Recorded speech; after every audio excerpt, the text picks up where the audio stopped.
আসসালামু আলাইকুম, আদাব। পিনাকি আবার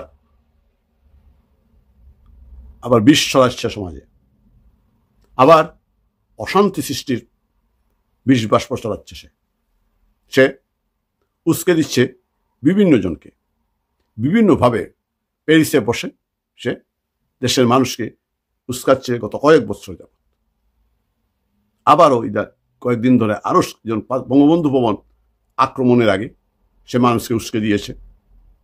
আওয়ামী লীগ নেতাকর্মীদের বাড়িতে আক্রমণের আগে মানুষকে উস্কে দিয়েছে। কয়েকদিন আগে সে পোস্ট দিয়ে শপথ নিয়েছে, বলেছে সে টঙ্গিপাড়া গুড়িয়ে দেবে। এখন আবার স্বরাষ্ট্রমন্ত্রী উপদেষ্টা হওয়ার তাকে শখ হয়েছে, তার সে পোস্টে বলেছে সে যদি স্বরাষ্ট্র উপদেষ্টা হতো তাহলে কি হতো। শখ অনেক বেশি তার। আমি আগের পোস্টে কয়েকদিন আগে বলেছিলাম, এর কথাবার্তা আচরণ দেখে মনে হয় এ আসলে বাঙালি না। ইয়েস, ডেফিনেটলি খোঁজ নিয়ে জানা যাবে। এর খোঁজ নিলেই বোঝা যেত আসলে সে হয়তো কোনো পাক সেনার বংশজাত, বীজ থেকে জন্ম নিয়েছে। সে টঙ্গিপাড়া গুড়িয়ে দেবে।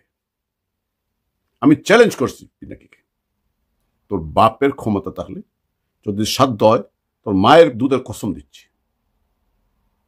তোর যদি তুই কোন বাপের জন্মা হয়ে থাকিস, হোক তোর বা পাকিস্তানি, আয় টঙ্গিপাড়া আয়।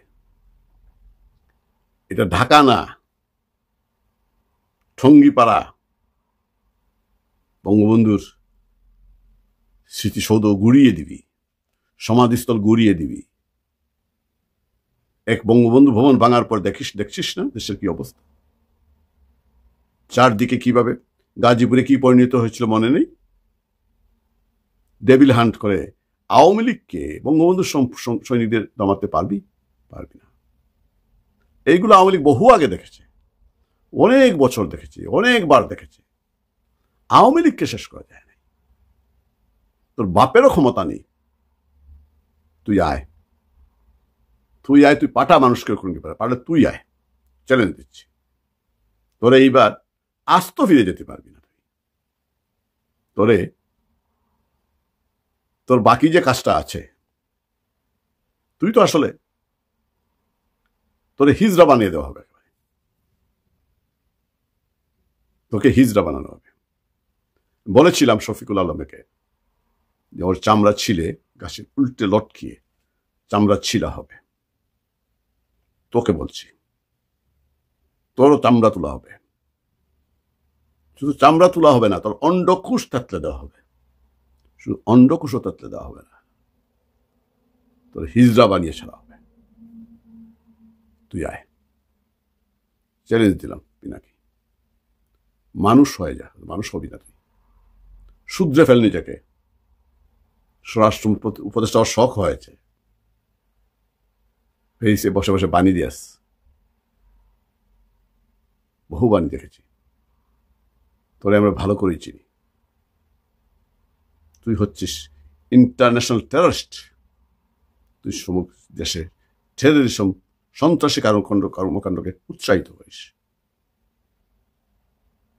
তুই টঙ্গিপাড়ায় আসলে, তোর লোকজন টঙ্গিপাড়া গেলে একটু কয়টা যে ফিরে আসতে পারবে নিজেও জানিস না। টঙ্গিপাড়া মানুষের ইতিহাসটা জেনে নিস। বঙ্গবন্ধুর পরিবারের বংশ পরিচয়টা জেনে নিস। ওরা লড়াই করে, যুদ্ধ করে এই দেশে ঠিক আছে। সুতরাং ওইটা বঙ্গবন্ধুর জন্মস্থান, ওইখানে আর্মি নিয়ে গেলেও কিছু করতে পারবি না। ঘুরে আয়। টঙ্গিপাড়ার মহিলারাই তোদের জন্য যথেষ্ট। চ্যালেঞ্জ দিলাম তোরে। আর তোর এই বাড়াবাড়ি, তোর নিয়ে কথা বলতে লজ্জা লাগে। তোর মতো জারজকে নিয়ে, বেজন্মাকে নিয়ে কথা বলতে লজ্জা লাগে। এত জারজ, এত বেজন্মা আমি দেখিনি জীবনে। পিনাকি, তুই যে কয়জনের পয়দা, তোর বাপ যে কয়জন সেটাই বলে মুশকিল। সাবধান, সাধু সাবধান। দেশে বিশৃঙ্খলা উস্কে দেওয়ার চেষ্টা করিস না। পরিণতি ভালো হবে না, পরিণতি কোনো অবস্থায় ভালো হবে না।